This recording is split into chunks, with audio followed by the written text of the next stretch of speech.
high standard all year long yourself. Yes, sir. To lead the team in tackles, it's like a goal to me. So, you know, for this year, one of my goals was to lead the team in tackles and have over 100 tackles. So I feel like I'm well, you know, on the path of doing that, and just by me leading the team, it's like I'm kind of accomplishing a goal, but it's not finished yet. So I gotta, you know, keep on playing really great. How much has Keith Adams meant to you? Keith Adams, oh shoot, Keith Adams, he's just been like there encouraging me, you know, showing me different things of how they play in the NFL, and just being like high energy every day, and just making me, you know, do this a little different, do this right here, try this, and, you know, something I tried it worked, something I tried it don't work, but just him being there and actually, you know, it's like a mentor. It's like also encouraged me physically, and also, you know, helping me with my own weight, and also helping me, you know, spiritually. So it's just been, you know, really great just by having him here. You guys have kept playing aggressively, especially these last couple of games, even with the thin secondary. And you know, Brent talked about how he's got to be careful, but are you surprised you guys have been able to be so successful with so many young faces and new faces behind you in the secondary? No, sir, not surprised at all. I mean, them guys work every day just like we do. So, you know, for them to actually have a chance to get, you know, get out there and play, and, you know, be well at playing, you know, it's been, you know, not really shocking to me, because I've seen the work that these guys has to put in from all the way from the summer through camp and everything. So it's been, you know, just great, you know, seeing them out there playing really good. But when the call has been to, you know, bring Brewer on a blitz or blitz Richard, have you before the play thought, wow, yeah, I wonder if this is going to work, if we're going to be putting too much pressure on a young guy? Yeah.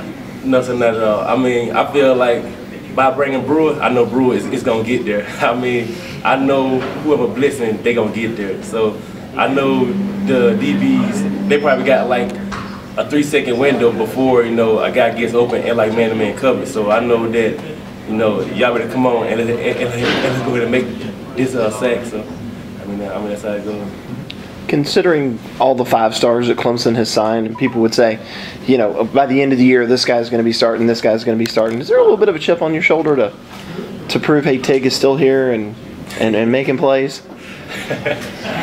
I mean, not really. I mean, I take it day by day. I just go out there and just, you know, just play the way that I prepare, you know, prepare and practice, and just, you know, show the coaches that, you know, I'm still here, you know, able to play. So, I mean, I do that, and I just go out there and just play. That's all I do.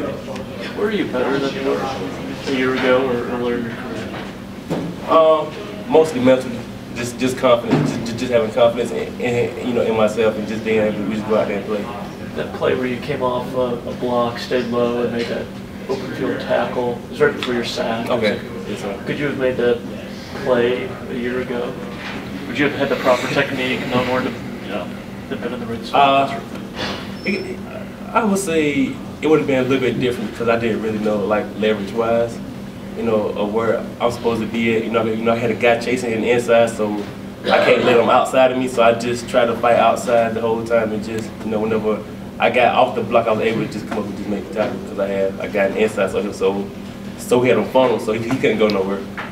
You talked about Keith helping you work on your weight. Has it been hard to be linebacker size in your career, because you're not a big Yes, sir, it has. I mean, by me, I think by me being a wrestler and actually having to go up and drop down, kind of physically, yeah, you know, kind of messed me up a little bit. But I mean, by him, I mean, he mostly helped me, you know, try this stuff, you know, like not really stuff, it's just like try this type of food, and you know, eat this many times a day and just stuff like that, just trying to help me out a little bit. Do you count calories? Do you know how much you take in a given day? No, sir, I don't. Thousands, though. Probably, yes, sir.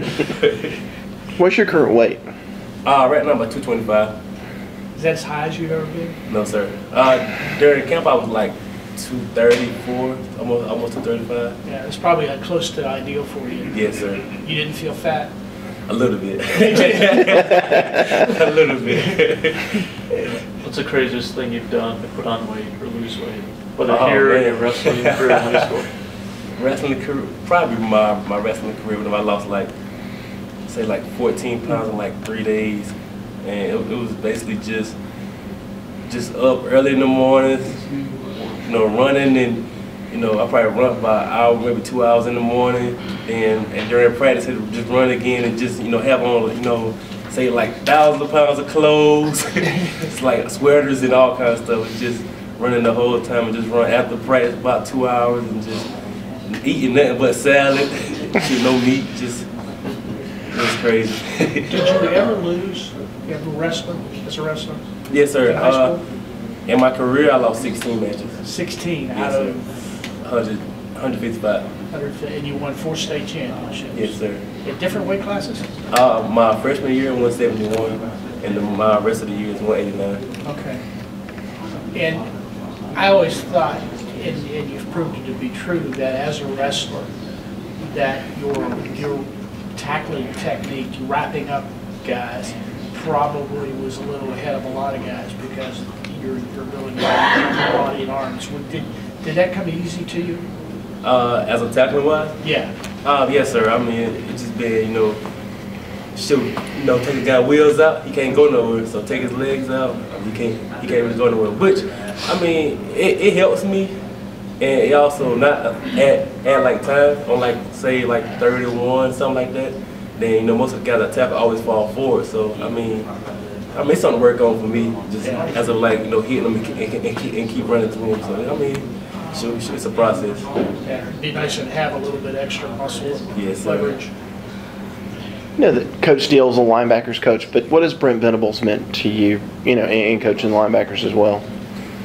Sure, it meant a lot. He helped me a lot on my technique and just, you know, nobody said staying low and just, you know, being able to play off of people and take on blocks, you know, get off of blocks, you know, ripping through linemen. And he also helped me on like my blitzing techniques and trying to time stuff up, and it's very, you know, pretty helpful. Dalton said you put the rings on sometimes and show them off to guys. How many do you have? Yes, sir. I think it's 11. 11 rings. Yes, sir. You put them on both hands? Yes, sir. You still wrestle at all? I mean, competitively? No, sir. I might just play around a little bit, but that's, you know, that's about it. Wrestle with the guys in the locker or sometimes? Oh, yes. Challenging? Yes, sir. Me and Grady Jerry go at it all the time. You and Grady Jerry? Yes, sir. He weighs 40 pounds, no, 50 pounds more than you. I mean, we just go in there and just mess around a little bit because he was the state champion for Georgia. Okay. At his weight class, so you know, we're just going around and just mess around a little bit. Who's better? Oh, he is because you know he's bigger than me, but but if we the same size, then you know I give him then. Thank you.